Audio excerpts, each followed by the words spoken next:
coklat.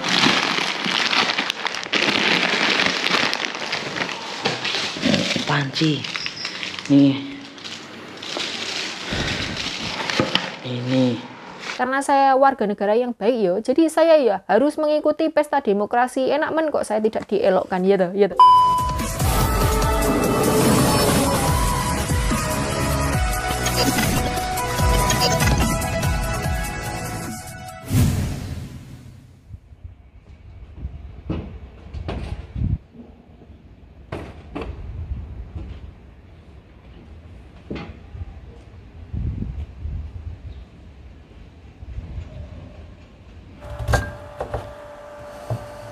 Weh.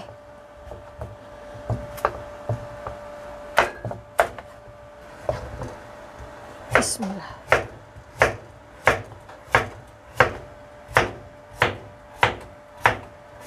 Weh, ceplok.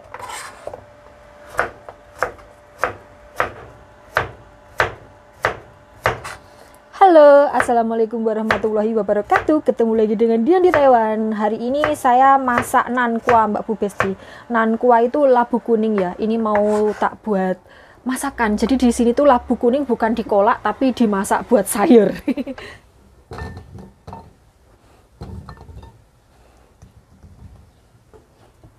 Ini bumbunya cuman jahe ya Mbak Bu Besti, sama bawang digeprek. Bismillah. Melotrok. Wah, ini jangan lupa dioncei ya. Tidak dioncei sebenarnya nggak apa-apa karena ini kan sudah dicuci bersih. Tapi nanti nyeloloti Mbak Besti, jadi ya harus dioncei.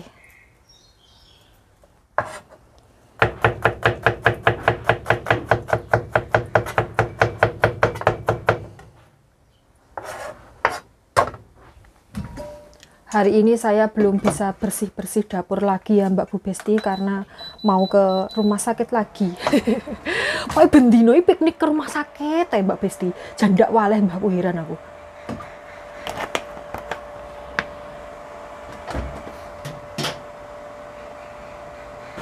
Bismillah.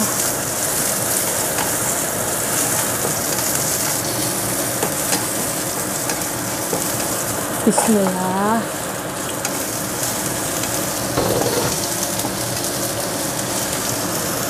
Bismillah.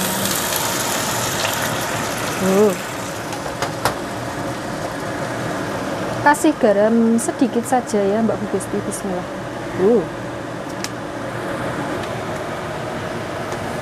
Pasti banyak yang berkomentar, kebanyakan bismillah.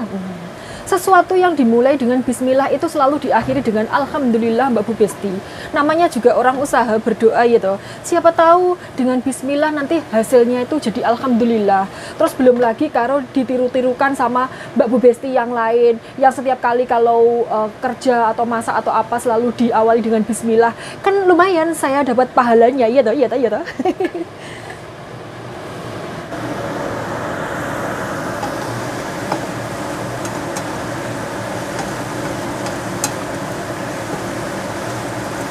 Jangan terlalu sering diublek ya Mbak Bu Besti, nanti blondot, hancur gitu loh.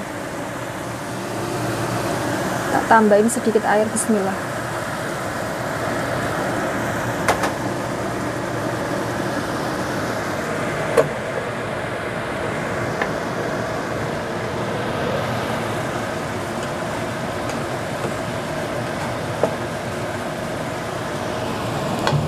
Sudah matang Mbak Bu Besti.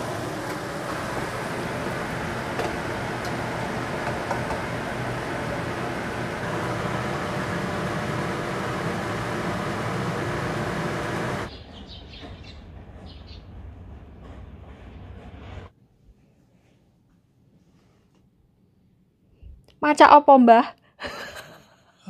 Wis semua tayang yencing nih, cai jiali. 哦，是一地风的重要。Kayak maca apa to Mbah? Mbah, mana jero ngomong nggih kacamata ireng.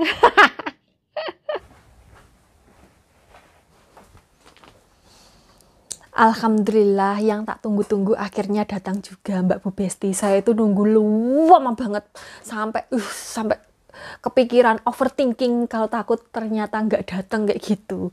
Tapi alhamdulillah yang tak tunggu semuanya sudah datang. Jadi saya menunggu dua macam dan dua-duanya alhamdulillah datang. Apa itu? Bismillahirrahmanirrahim. Jreng-jreng. Ini yang tak tunggu-tunggu Mbak Bu Besti. Ini akhirnya datang juga. Ini tadi dikirimkan langsung oleh Pak Pos Mbak Bu Besti. Jadi Pak Posnya itu langsung diserahkan kepada saya. Biasanya kalau surat kayak gini kan cukup diselobokkan ke dalam kotak surat gitu aja ya. Tapi ini tadi sama Pak Posnya itu diserahkan kepada saya dan saya harus tanda tangan sebagai pernyataan kalau saya sudah menerima ini kayak gitu. Dan saya bilang kepada Pak Posnya, ya Allah akhirnya datang juga, ini tak tunggu-tunggu lama sekali kayak gitu. Dan ini apa Mbak Bu Besti? Bismillahirrahmanirrahim, tak balik jreng-jreng.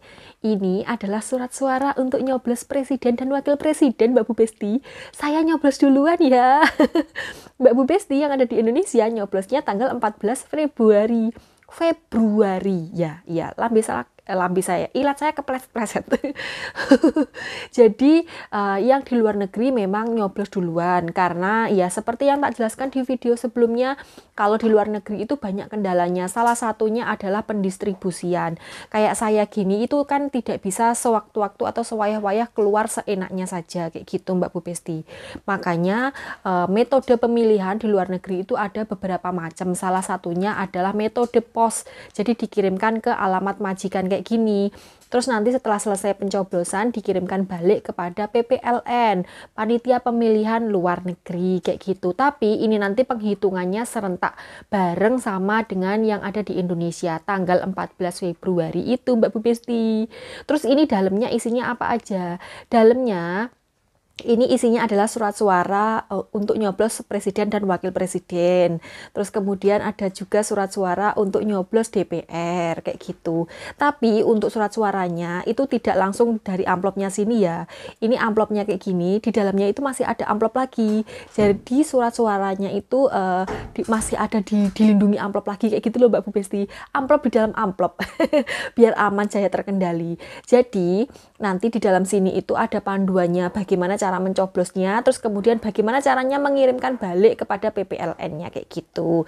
Di dalamnya sini itu ada amplopnya. Jadi setelah kita mencoblos presiden ataupun DPR, setelah dicoblos itu kita lipat kembali, terus kemudian dimasukkan ke dalam amplop masing-masing ya. Jadi untuk surat suara pemilihan presiden dan wakil presiden dimasukkan ke dalam amplopnya yang untuk presiden dan wakil presiden. Sedangkan DPR juga harus dikembalikan ke amplop yang DPR kayak gitu. Terus kemudian di dalamnya ini masih juga ada amplop lagi.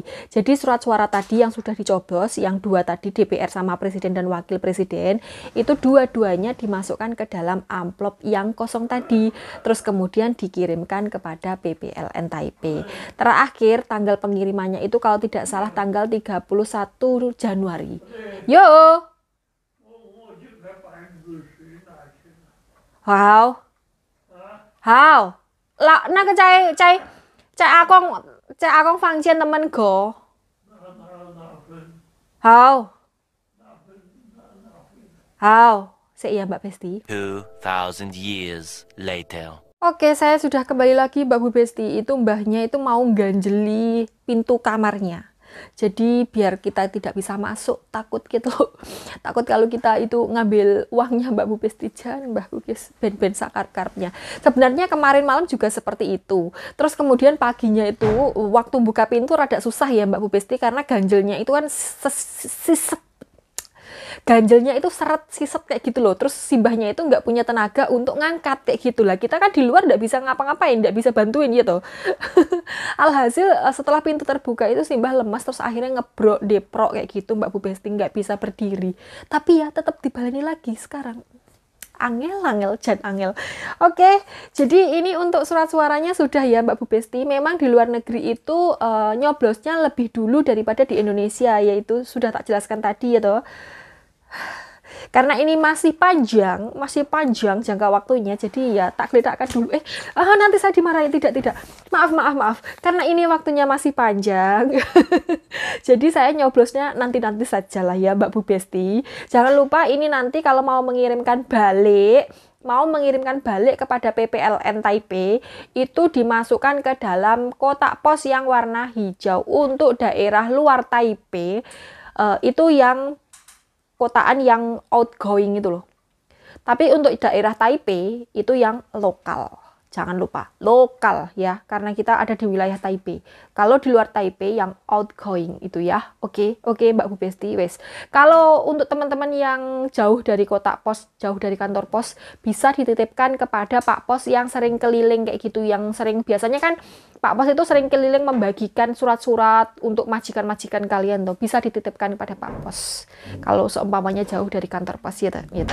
Dah, kayak gitu saja. Terus kemudian barang yang kedua yang tak tunggu-tunggu itu apa?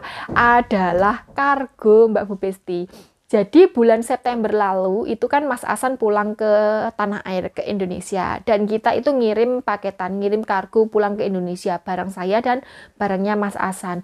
Terus kemarin itu kan ditahan oleh Bea Cukai. Yus, gitulah ya. Dan prosesnya itu ribet sekali. Harus minta ID TKI kayak gitu. Nomor ID TKI. Jadi untuk membuktikan kalau kita benar-benar TKI di luar negeri.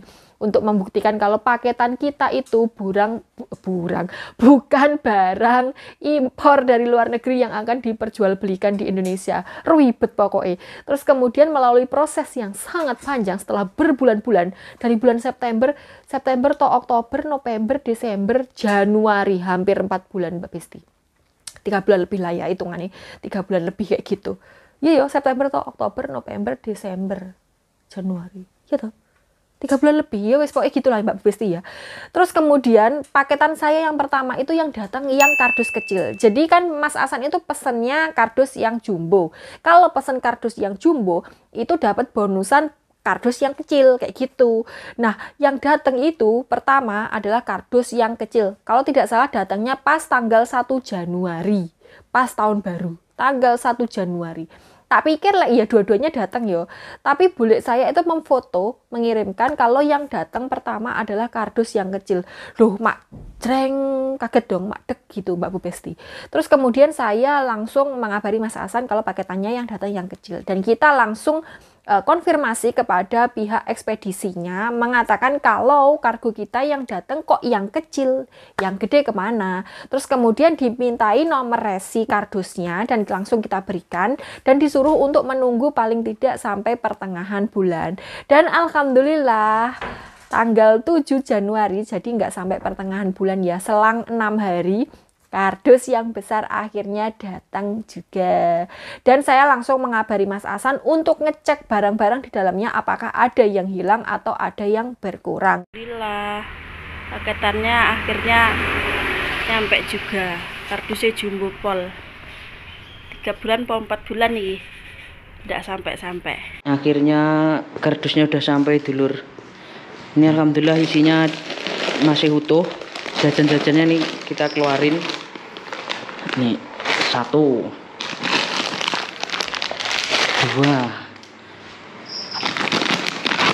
ini coklat, 3 ini kacang mente, kacang apa ini? Lupa aku namanya kacang apa. 4 5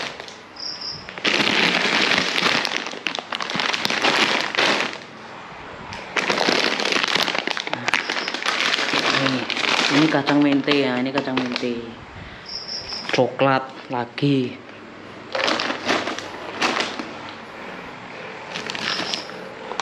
Ini coklat lagi. Udah, ini tinggal peralatan ini son. Ini jajannya.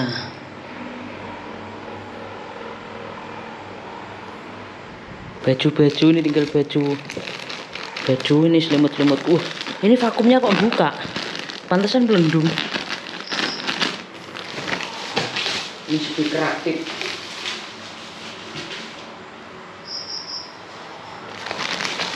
Ini juga speaker. 2.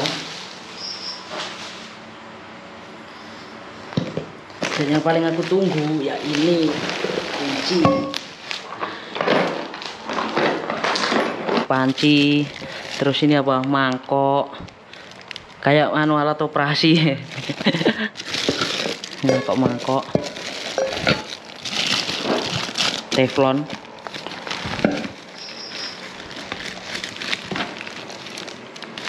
Udah entek. Tinggal ini baju. Ini bisa dikeluarin. Nah lo. Ini baju-bajuku. Ini siapa? Alah bedah ternyata lor plastiknya. Mabut kira gue ganti aku. Oh bedahnya kena anu. Ya kok podal lagi. Panci. Nih. Teflon. Ini lagi. Ini gelas. Mangkok. Ini tutupnya. Tinggal baju-baju. Ini bajunya. Ini si doi Elia. Bedah sing sitok. Bedah apa ya? Oh, kena anu paling. Kan masuk ora dhewe. Ora. Ini punya aku. Aku juga campur sih. Iki campur iki danu. Iya.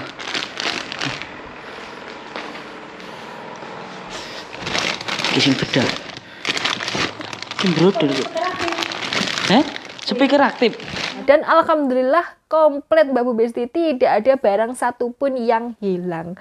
Masih tetap utuh sama seperti pas kita nata masukin dalam kardusnya. Alhamdulillah. Oke Mbak Bu Besti, balik lagi ke surat suara ini. Untuk teman-teman yang belum mendapatkan, ditunggu saja sampai akhir minggu ini, karena ini pendistribusiannya itu sampai akhir minggu ini ya toh. Seumpamanya sudah ditunggu tapi belum datang-datang, ya langsung ngecek saja ke FB-nya PPLN Taipei. Di situ ada website, tinggal klik saja, kemudian masukkan nomor paspor atau nama lengkap kita, salah satu saja ya. Tapi lebih baik nomor paspor saja, karena nama itu terkadang ada yang ngembari, ada yang samaan persis kayak gitu, sedangkan nomor paspor kan tidak mungkin sama. Terus kemudian di situ itu nanti ada muncul di TPS mana kita terdaftar. Kalau seumpamanya nama kita sama sekali tidak terdaftar di TPS manapun, kalau pengen nyoblos langsung datang saja ke TPS LN terdekat, bawa ARC saja Mbak Bu Besti. Tapi datangnya di atas jam 2 saja ya. Soalnya apa? Untuk yang tidak terdaftar namanya di DPT LN itu biasanya prioritasnya memang yang paling belakangan. Yang diprioritaskan, prioritas utamanya adalah yang terdaftar di DPT. Kayak gitu, DPT LN. Kalau seumpamanya di PTLN-nya itu semuanya sudah nyoblos, terus kemudian surat suaranya masih ada tersisa, baru nanti akan diberikan kepada orang-orang yang tidak terdaftar dalam DPTLN. Seperti itu ya Mbak Bu Besti. Kemarin itu saya sudah izin kepada Pak Bos.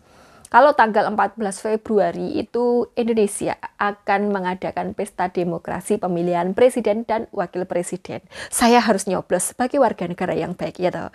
Sebenarnya ini bukan kali pertama saya nyoblos presiden dan wakil presiden di luar negeri. Tahun 2019 lalu saya juga sudah nyoblos presiden dan wakil presiden di luar negeri. Waktu itu saya masih tinggal di Nantou Mbak Bu Besti. Dan surat suaranya dikirimkan ke alamat majikan saya kayak gitu. Terus kemudian waktu saya ngecek kemarin itu di DPTLN itu nama saya tidak terdaftar. Kemudian saya langsung menghubungi PPLN Taipei via kontak WA ya toh. Di situ saya mengatakan kalau nama saya tidak terdaftar. Terus kemudian saya meminta untuk dimasukkan ke dalam DPT. Kemudian lewat pos, dikirimkan lewat pos. Pokoknya saya mau nyoblos yang via pos kayak gitu. Alasan saya karena saya tidak bisa keluar sewaktu-waktu karena saya menjaga pasien yang tidak bisa ditinggal. Seperti itu ya Mbak Bu Besti. Kemudian saya dimintai nomor ARC dan nama lengkap. Bukan, nomor paspor dan nama lengkap kayak gitu. Kemudian setelah saya memberikan nomor paspor dan nama lengkap, di situ dicek ternyata saya itu terdaftar pakai nomor paspor saya yang lama Mbak Bu Besti. Paspor saya yang baru itu tidak terdaftar. Padahal saya daftarnya itu Padahal saya memperbarui paspor itu ya di sini. Kok bisa-bisanya tidak terdaftar di Indonesia? Sedangkan paspor saya yang lama kan sudah kadaluarsa. Bisa-bisa nih loh, data nih loh, jangan. Terus kemudian ya sudah, sekarang saya dapat ini. Kemarin saya ngomong sama Pak Bos, kalau seumpamanya surat suara ini tidak datang ke rumah, saya izin untuk nyoblos di TPSLN, tempat pemungutan suara luar negeri. Dan yang paling dekat dengan rumahnya Simbah itu ada di Taipei Main Station, dan di depan, di warung Indo, depannya Balai Peringatan Chiang Kai-shek itu. Saya sudah bilang seperti itu sama Pak Bos. Jadi tanggal 14 Februari, Pak Bos tidak boleh kemana-mana. Harus nungguin Simbah menggantikan saya untuk nyoblos. Karena saya warga negara yang baik ya. Jadi saya ya harus mengikuti pesta demokrasi. Enak men kok saya tidak dielokkan. Ya toh. Terus kemudian Pak Bos bilang, oke, kayak gitu. Untuk Taiwan, pencoblosannya di TPSLN itu memang sama dengan di Indonesia ya Mbak Bu Besti, tanggal 14 Februari. Tapi kalau yang pos ya duluan. Tapi ini menghitungnya bareng. Nanti bareng sama yang di TPS. Bareng, terus hasilnya juga bareng kayak gitu. Yang di luar negeri memang seperti itu Mbak Bu Besti. Ini bukan curang atau membela salah satu paslon, tidak. Ya memang dari dulu ya seperti itu, dari tahun 2019, dari tahun sebelumnya ya memang seperti itu. Terus kemarin ada yang komen katanya dapat surat suara yang sudah tercoblos. Sepertinya itu hoax, karena saya belum menerima, belum membaca atau belum melihat berita yang seperti itu. Belum membaca berita seperti itu di Taiwan loh, maksud saya. Di Taiwan itu ya surat suaranya ya masih utuh semuanya. Beritanya yang beredar itu masih utuh semuanya. Nggak ada yang bikin berita atau memviralkan kalau surat suaranya sudah tercoblos. Nggak ada. Jadi itu bisa dipastikan hoax. Kalau seumpamanya dapat surat suaranya yang sudah rusak, sudah tercoblos, itu langsung lapor saja ke PPLN Taipei dan nanti akan diberikan surat suara yang baru. Kayak gitu ya Mbak Bu Besti. Di TPS di Indonesia pun kalau seumpamanya dapat surat suara yang sudah rusak, sudah tercoblos, itu kita bisa minta ganti kepada KPPS-nya. Tapi ya tidak mungkin soalnya kan sebelum diberikan kepada kita kan biasanya surat-surat itu dijembreng dulu sama KPPS-nya, ketua KPPS itu. Dicek apakah ada yang rusak, apakah ada yang bolong atau bagaimana, cacat kayak gitu. Baru diberikan kepada kita. Jadi tidak mungkin kalau rusak diberikan kepada kita. Tapi kalau seumpamanya dapat yang rusak ya itu tadi. Solusinya seperti itu. Ya Mbak Bu Besti. Mbak Bu Besti, kita boleh beda pilihan. Tapi jangan saling menjatuhkan karena tidak ada faedahnya. Nambah-nambahi musuh ya toh nanti setelah Pilpres ini selesai, kita ya balik ke aktivitas semua. Doanya itu semoga kita mendapatkan pemimpin yang terbaik untuk bangsa ini, yang memajukan negara kita. Terus nggak usah saling padu, saling menjatuhkan. Kalian boleh mengidolakan si A, si B, si C, paslon 1, 2, 3, tapi tidak boleh saling menjatuhkan, nyinyiri, apalagi membuli fisik dan masalah pribadi. Oke? Silahkan mengunggulkan pasangan calon presiden dan wakil presiden kesayangan kalian, tapi dengan tidak menjatuhkan paslon lain. Itu baru berkelas. Oke Mbak Bu Besti, sampai di sini dulu ya video kita kali ini. Terima kasih sudah mendengarkan saya ngoceh ngalor ngidul ngetan ngulon tidak karuan ini. Semoga bisa membantu yang tidak tahu jadi tahu kayak gitu. Sekali lagi jangan saling menjatuhkan. Kita boleh mengunggulkan paslon jagoan kita, tapi jangan menjatuhkan paslon lain. Itu baru berkelas. Lebih baik unggulkan visi misi atau program-program dari paslon idola kita daripada menjatuhkan paslon lain. Oke, wassalamualaikum warahmatullahi wabarakatuh. Bye bye.